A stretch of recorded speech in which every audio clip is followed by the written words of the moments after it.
Assalamualaikum warahmatullahi wabarakatuh. Perkenalkan, nama saya Silvi. Saya akan mempresentasikan materi biaya tenaga kerja. Poin-poin yang akan dibahas, yang pertama ada pengertian biaya tenaga kerja, jenis-jenis biaya tenaga kerja, komponen biaya tenaga kerja, akuntansi biaya tenaga kerja, contoh perhitungan biaya tenaga kerja, dan terakhir ada kesimpulan. Pengertian biaya tenaga kerja.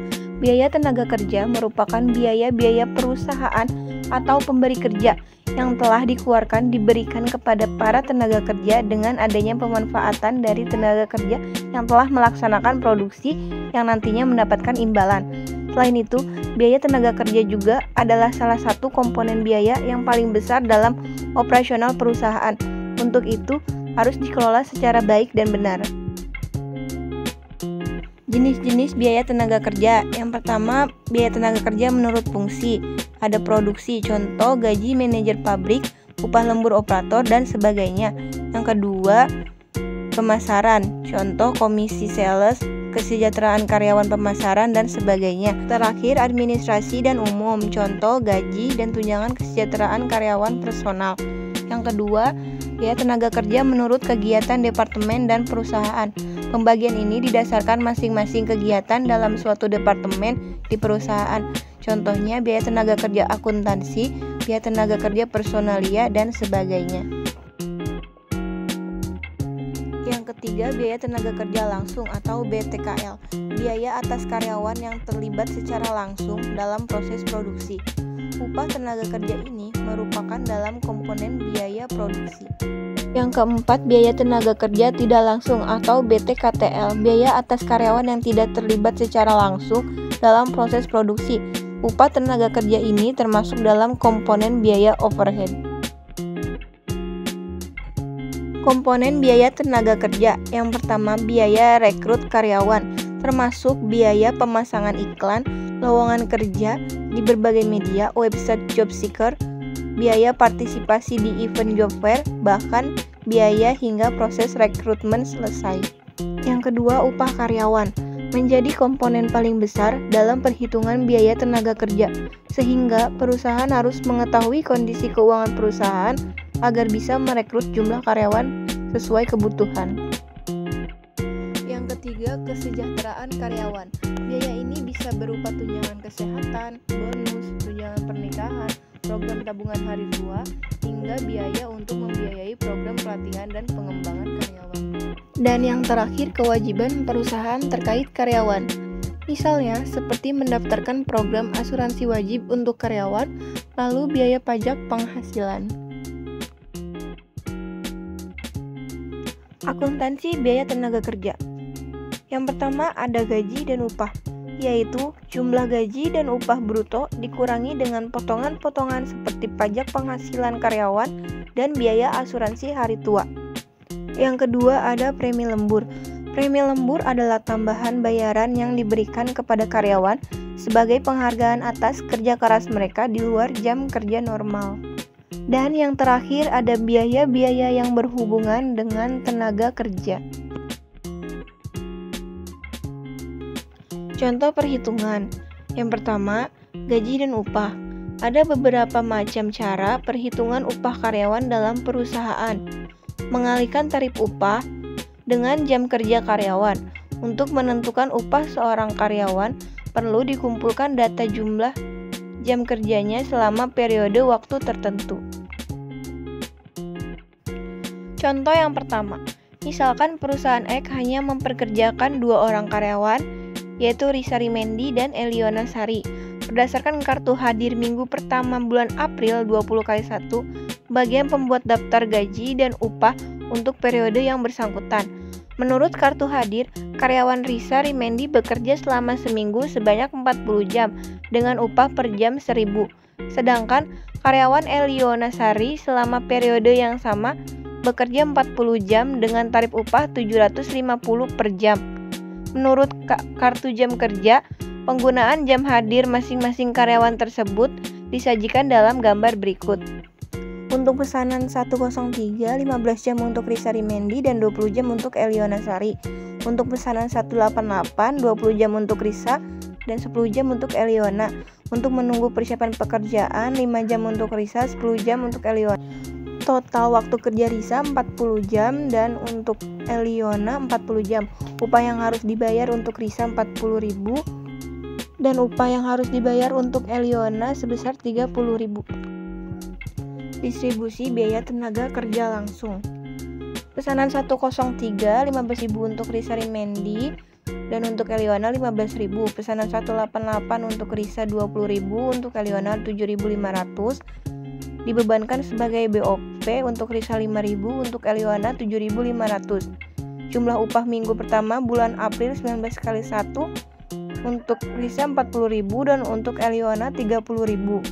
PPh yang dipotong oleh perusahaan 15% dari upah minggu pertama bulan April untuk Risa sebesar 6.000 dan untuk Eliona 4.500. Dan jumlah upah bersih yang diterima karyawan untuk Risa sebesar 34.000 dan untuk Eliona sebesar 25.500.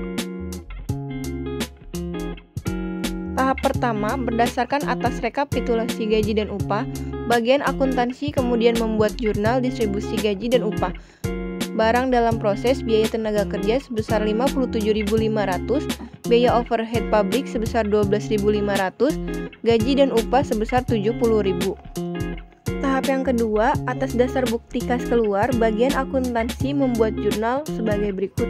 Gaji dan upah sebesar 70.000, utang PPh karyawan sebesar 10.500 dan utang gaji dan upah 59.500. Tahapan yang ketiga, atas dasar daftar gaji dan upah yang telah ditandatangani karyawan atau sebagai bukti telah dibayarkannya upah karyawan, bagian akuntansi membuat jurnal sebagai berikut. Utang gaji dan upah 59.500 pada kas 59.500. Tahapan yang keempat, penyetoran PPh karyawan ke kas negara di jurnal oleh bagian akuntansi sebagai berikut. Utang PPh karyawan sebesar 10.500 pada kas sebesar 10.500. Akuntansi biaya gaji dan upah. Yang pertama ada insentif. Dalam hubungannya dengan gaji dan upah, perusahaan memberikan insentif kepada karyawan agar dapat bekerja lebih baik. Ada beberapa cara pemberian insentif. Yang pertama, insentif satuan dengan jam minimum, yaitu karyawan dibayar atas dasar tarif per jam untuk menghasilkan jumlah satuan keluaran atau output standar. Contoh perhitungan insentif yang pertama, jika menurut time study, maka dibutuhkan 5 menit untuk dapat menghasilkan satuan produk. Maka jumlah keluaran standar per jam adalah 12 satuan. Jika upah pokok sebesar 600 per jam, maka tarif upah per satuan adalah 50.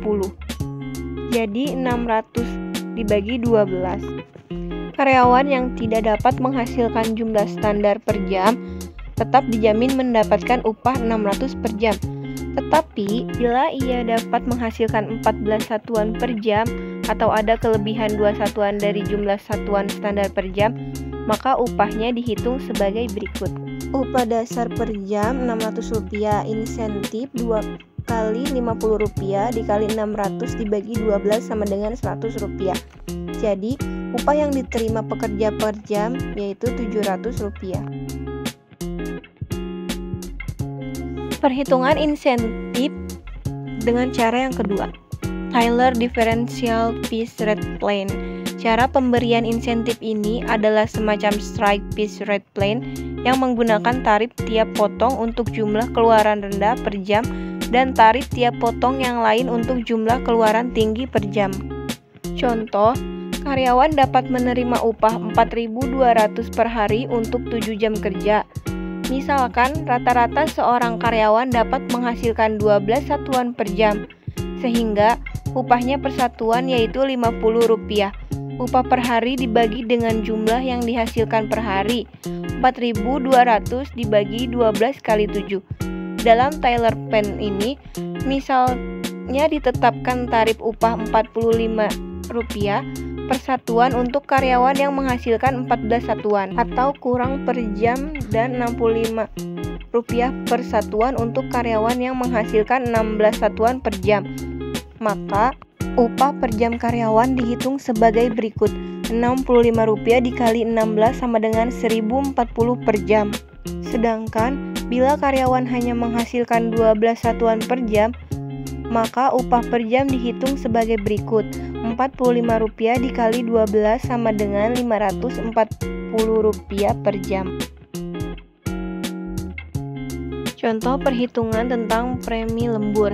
Dalam perusahaan, jika karyawan bekerja lebih dari 40 jam satu minggu, maka mereka berhak menerima uang lembur dan premi lembur. Misalnya, selama 1 minggu seorang karyawan bekerja selama 44 jam dengan tarif upah atau dalam jam kerja biasa maupun lembur Rp600 per jam. Premi lembur dihitung sebesar 50% dari tarif upah. Upah karyawan tersebut dihitung sebagai berikut. Jam biasa 40 dikali Rp600 sama dengan Rp24.000. Lembur 4 dikali Rp600 sama dengan Rp2.400. Premi lembur 4 dikali Rp300 sama dengan Rp1.200. Jumlah upah karyawan sebesar Rp27.600.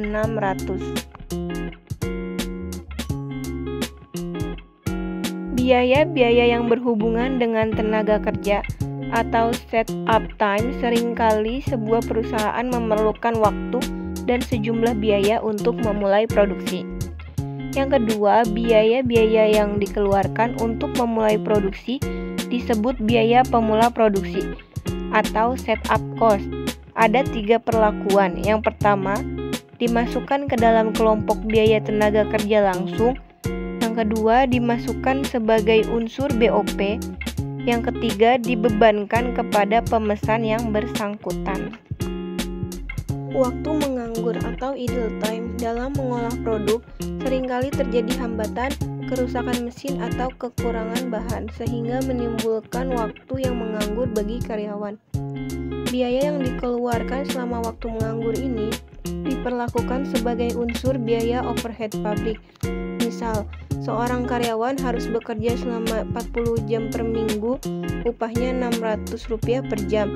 Dari 40 jam kerja tersebut, misalnya 10 jamnya adalah waktu menganggur dan sisanya untuk mengerjakan pesanan, maka jurnal untuk mencatat biaya tenaga kerja adalah barang dalam proses pada BTKL sebesar Rp18.000, biaya overhead pabrik sesungguhnya sebesar Rp6.000, gaji dan upah sebesar Rp24.000.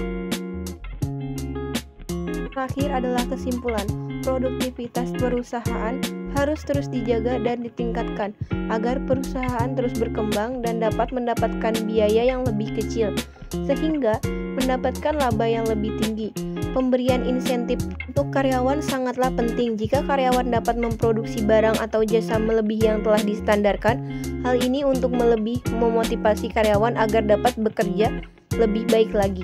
Menerapkan akuntansi biaya tenaga kerja yang baik pada sebuah perusahaan harus didukung oleh dokumen-dokumen atau catatan-catatan pendukung yang akurat. Selain itu juga diperlukan koordinasi antar departemen agar akuntansi biaya tenaga kerja perusahaan tersebut dapat berjalan dengan baik.